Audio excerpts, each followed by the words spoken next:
Hi students, ഇന്ന് നമ്മൾ discuss ചെയ്യാൻ പോകുന്നത് നിങ്ങളുടെ 6th സെമസ്റ്റർ ബികോമിൻ്റെ ഓഫീസ് ഓട്ടോമേഷൻ എന്ന് പറഞ്ഞ പേപ്പറിലെ 3rd ചാപ്റ്റർ ആയിട്ടുള്ള MS പവർ പോയിൻ്റ് എന്ന് പറഞ്ഞ ചാപ്റ്ററാണ്. ഓക്കെ, അതിൽ നമുക്ക് പഠിക്കാനുള്ളത് പവർ പോയിൻറ്റിനെ കുറിച്ചാണ്. എങ്ങനെയാണ് നമ്മൾ സ്ലൈഡ് ഉണ്ടാക്കുന്നു, അതിൻ്റെ ടൂൾസ് എന്തൊക്കെയാണ്, ഇങ്ങനെയുള്ള കാര്യങ്ങളൊക്കെയാണ് നമ്മൾ എന്ത് ചെയ്യുന്നത് ഈ ഒരു ചാപ്റ്ററിൽ നമ്മൾ എന്ത് ചെയ്യുന്നത് പരിചയപ്പെടുന്നത്. നിങ്ങൾക്ക് എല്ലാവർക്കും പവർ പോയിൻ്റ് നല്ല ഫെമിലിയർ ആയിരിക്കും. കാരണം നിങ്ങൾ പലതരത്തിലുള്ള പ്രസൻറ്റേഷൻസ് പ്രിപ്പയർ ചെയ്യുന്നവരായിരിക്കും, സ്ലൈഡുകൾ ക്രിയേറ്റ് ചെയ്യുന്നതായിരിക്കും, ക്ലാസ് എടുക്കുന്നവരായിരിക്കും, ഇതിൽ പ്രസൻറ്റിങ് ചെയ്തിട്ട് ക്ലാസ് എടുക്കുന്നവരുണ്ടാവും.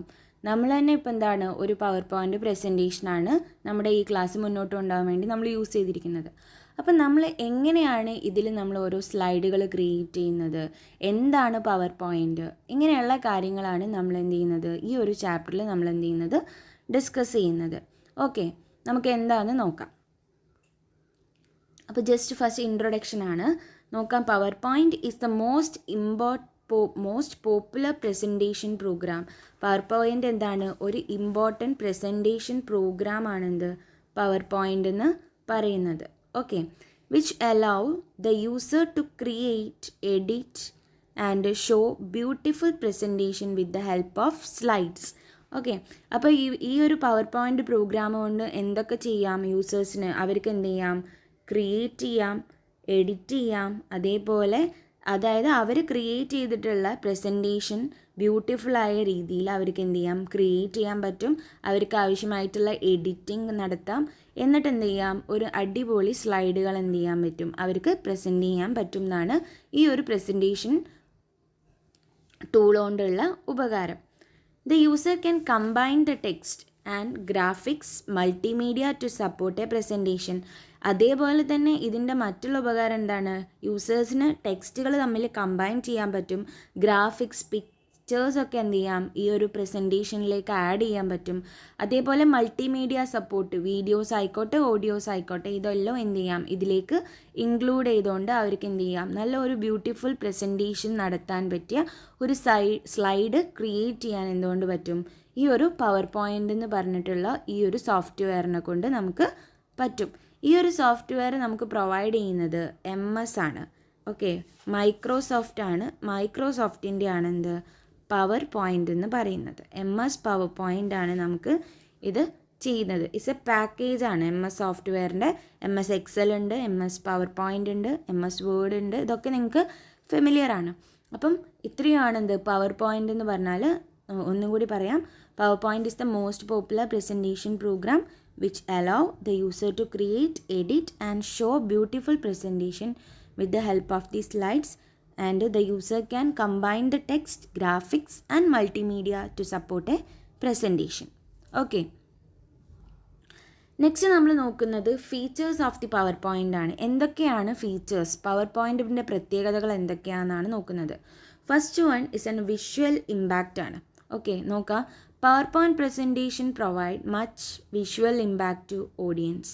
മറ്റെന്തിനേക്കാളും ഓഡിയൻസിന് കൂടുതൽ വിഷ്വൽ ഇമ്പാക്റ്റ് കൊടുക്കുന്ന ഒന്നാണ് പവർ പോയിൻ്റ് എന്ന് പറയുന്നത്.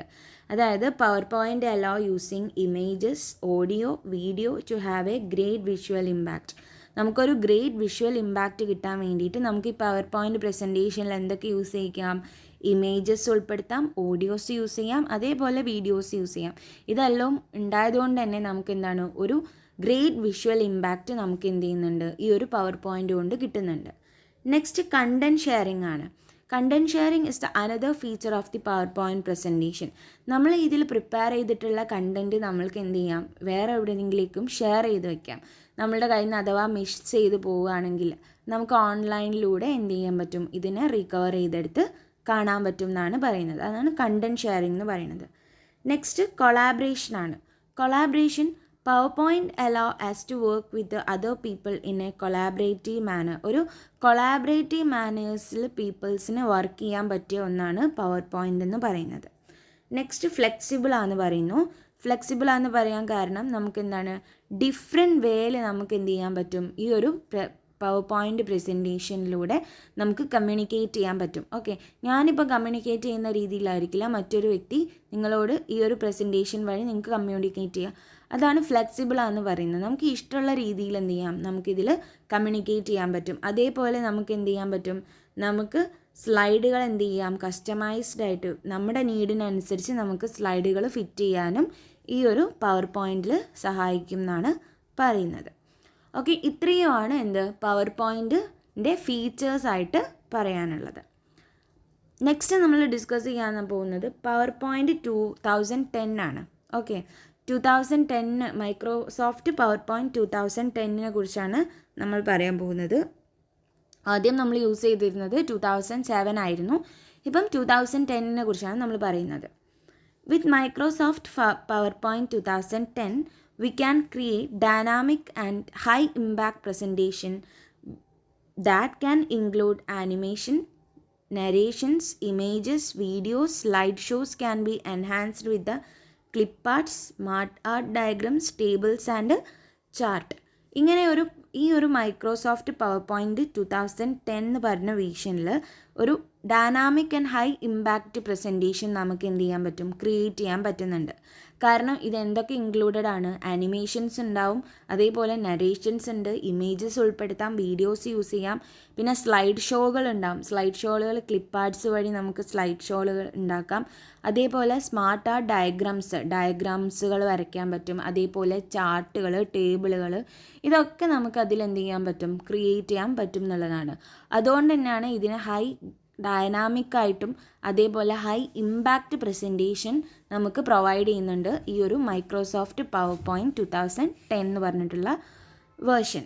ഓക്കെ, ഇനി നമ്മൾ നോക്കാൻ പോകുന്നത് ഇതിൻ്റെ പ്രൊസീജിയറാണ്. അതായത് നമ്മൾ എങ്ങനെ നമ്മുടെ കമ്പ്യൂട്ടറിൽ എന്ത് ചെയ്യും, അല്ലെങ്കിൽ നമ്മുടെ കമ്പ്യൂട്ടർ ആയിക്കോട്ടെ, നമ്മുടെ ലാപ്ടോപ്പ് ആയിക്കോട്ടെ, എന്തോ ആയിക്കോട്ടെ, നമ്മൾ എങ്ങനെ നമ്മുടെ സിസ്റ്റത്തിൽ പവർ പോയിൻ്റ് ഓപ്പൺ ചെയ്യും എന്നുള്ളതിൻ്റെ പ്രൊസീജിയറാണ് നമ്മൾ നോക്കുന്നത്. ഈ ഒരു ചാപ്റ്റർ പഠിക്കുമ്പോൾ നിങ്ങൾ ഏറ്റവും കൂടുതൽ ഇമ്പോർട്ടൻ്റ് കൊടുക്കേണ്ടത് ഓരോന്നും എങ്ങനെ എടുക്കും എന്നുള്ളതിൻ്റെ പ്രൊസീജിയറിന് വളരെ ഇമ്പോർട്ടൻ്റ് ഉണ്ട്. എക്സാം പോയിൻ്റ് ഓഫ് വ്യൂ അധികവും അതേ രീതിയിലായിരിക്കും ചോദിക്കുക. അപ്പം നമ്മൾ എങ്ങനെ get started to start the PowerPoint in the Windows. അതായത് നമ്മളിവിടെ വിൻഡോസ് ഓപ്പറേറ്റിംഗ് സിസ്റ്റമാണ് യൂസ് ചെയ്യുന്നത്. ഓക്കെ, ലിനക്സ്, ഉബുണ്ടു പോലെയുള്ള ഒന്നുമല്ല, നമ്മുടെ വിൻഡോസിലാണ് ഇത് ചെക്ക് ചെയ്യുക. അപ്പോൾ എങ്ങനെയാണ് വിൻഡോസിൽ പവർ പോയിൻറ്റ് സ്റ്റാർട്ട് ചെയ്യുക എന്നാണ് നോക്കുന്നത്. ഫസ്റ്റ് സ്റ്റെപ്പ് എന്താണ്, click the start button on the Windows task bar. വിൻഡോസിൻ്റെ ടാസ്ക് ബാറിലുള്ള സ്റ്റാർട്ട് ബട്ടൺ എന്ത് ചെയ്യുന്നു, ക്ലിക്ക് ചെയ്യുക ആദ്യം. നെക്സ്റ്റ് അതിൽ അങ്ങനെ ക്ലിക്ക് ചെയ്ത് കഴിഞ്ഞാൽ നമുക്ക് എന്ത് ചെയ്യാം, ഓൾ പ്രോഗ്രാം എന്ന് പറഞ്ഞിട്ടുള്ളൊരു ഓപ്ഷൻ വരും. ആ മെനുന്ന് ഓൾ പ്രോഗ്രാം എന്ത് ചെയ്യുക, സെലക്ട് ചെയ്യുക. നെക്സ്റ്റ് തേർഡ് സ്റ്റെപ്പായിട്ട് സെർച്ച് ഫോർ മൈക്രോസോഫ്റ്റ് ഓഫീസ്. ഇതൊരു പാക്കേജാണ്. അതുകൊണ്ട് മൈക്രോസോഫ്റ്റ് ഓഫീസ് എന്നുള്ള ഒരു പാക്കേജിൻ്റെ ഉള്ളിലാണ് ഈ മൈക്രോസോഫ്റ്റ് പവർ പോയിൻ്റ് ഉണ്ടാവുക. അപ്പം നമ്മൾ ഓൾ പ്രോഗ്രാം എന്ന് മൈക്രോസോഫ്റ്റ് ഓഫീസ് എന്ത് ചെയ്യുക, ക്ലിക്ക് ചെയ്യുക. അതിൽ നിന്നിട്ട് മൈക്രോസോഫ്റ്റ് പവർ പോയിൻറ്റ് 2010 എന്ത് ചെയ്യുന്നു, ക്ലിക്ക് ചെയ്ത് നമ്മളെങ്ങനെയാണ്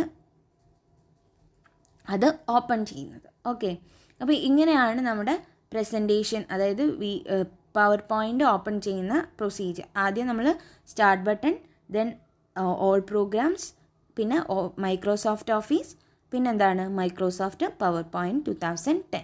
അപ്പോൾ നമുക്ക് എന്ത് ചെയ്യാം, പവർ പോയിൻ്റ് സ്ക്രീൻ എന്ത് ചെയ്ത് വരും, അപ്പിയർ ആയിട്ട് വരും. അങ്ങനെ വരുന്ന സ്ക്രീനാണ് നമ്മൾ ഈ കാണുന്നത്. ഓക്കെ, ഇതാണ് പവർ പോയിൻ്റ് സ്ക്രീൻ എന്ന് പറയുന്നത്. നമ്മൾ ഓപ്പൺ ചെയ്ത് വന്നിട്ടുള്ള പവർ പോയിൻ്റ് സ്ക്രീനാണ് ഇത്. ഓക്കെ, ഇതിൽ കുറേ കാര്യങ്ങളുണ്ട്. ഫയൽ ടാബ് ഉണ്ട്, അതേപോലെ ക്വിക്ക് ആക്സസ് ടൂൾ ബാർ ഉണ്ട്, slide and outline tie bar ഉണ്ട്, റിബൺ ഉണ്ട്, അതേപോലെ സൂം, അതായത് നമുക്ക് നമ്മുടെ സ്ലൈഡ് സൂം ചെയ്യാനും സൂം ഔട്ട് ചെയ്യാനുള്ള ഭാഗമാണിത്. പിന്നെ നോട്ട് പാനൽ ഉണ്ട്, എന്തൊക്കെ നോട്ട്സാണ് ഉൾപ്പെടുത്തേണ്ടത്. പിന്നെ എന്താണ് നമ്മുടെ കറണ്ട് സ്ലൈഡ്, അതായത് നിലവിൽ നമുക്ക് ഡിസ്പ്ലേ ആയി കിടക്കുന്ന സ്ലൈഡാണ് നമ്മളെ കറണ്ട് സ്ലൈഡ് എന്ന് പറയുന്നത്. പിന്നെ സ്റ്റാറ്റസ് ബാർ, നമ്മുടെ ഇപ്പോഴത്തെ സ്റ്റാറ്റസ് എന്താണെന്ന് കാണിക്കുന്നതാണ് സ്റ്റാറ്റസ് ബാർ. അപ്പോൾ നമുക്കിത് ഓരോന്നും ഡീറ്റെയിൽ ആയിട്ട് ഇനി വരുന്ന ക്ലാസ്സുകളിൽ ഡിസ്കസ് ചെയ്യാനുണ്ട്. അപ്പോൾ ഇതാണ് ജസ്റ്റ് എന്താണ് ഒരു പവർ പോയിൻറ്റിൻ്റെ സ്ക്രീനിന് എന്ത് ചെയ്യുക, ഓർത്ത് വയ്ക്കുക. ഇതിൽ ഇനി ഫയൽ ടാബ് എന്താണ്, ക്വിക്ക് ആക്സസ് ടൂൾ ബാർ എന്താണ്, സ്ലൈഡ് എന്താണ്, റിബൺ എന്താണ്, സ്റ്റാറ്റസ് ബാർ എന്താണ്, ഇതെല്ലാം നമുക്ക് എന്ത് ചെയ്യാൻ പറ്റും, ഡീറ്റെയിൽ ആയിട്ട് ഇനി നെക്സ്റ്റ് പാർട്ടുകളിൽ ഡിസ്കസ് ചെയ്യുന്നതാണ്. അപ്പോൾ ഇന്ന് നമ്മൾ ഡിസ്കസ് ചെയ്തത് പവർ പോയിൻറ്റിനെ കുറിച്ചാണ്. പവർ പോയിൻറ്റിൻ്റെ ജസ്റ്റ് ഇൻട്രൊഡക്ഷൻ മാത്രമാണ് നമ്മൾ എന്ത് ചെയ്തിട്ടുള്ളത്, പറഞ്ഞിട്ടുള്ളത്. അതിൻ്റെ ഫീച്ചേഴ്സും ഡിസ്കസ് ചെയ്തു. പിന്നെ 2010 പവർ പോയിൻറ്റ് 2010 പരിചയപ്പെട്ടു. അതെങ്ങനെ നമ്മൾ ഓപ്പൺ ചെയ്യണമെന്നും അതിൻ്റെ സ്ക്രീൻ എങ്ങനെയാണെന്നുമാണ് നമ്മളിന്ന് ഡിസ്കസ് ചെയ്യുന്നത്. Okay, thank you.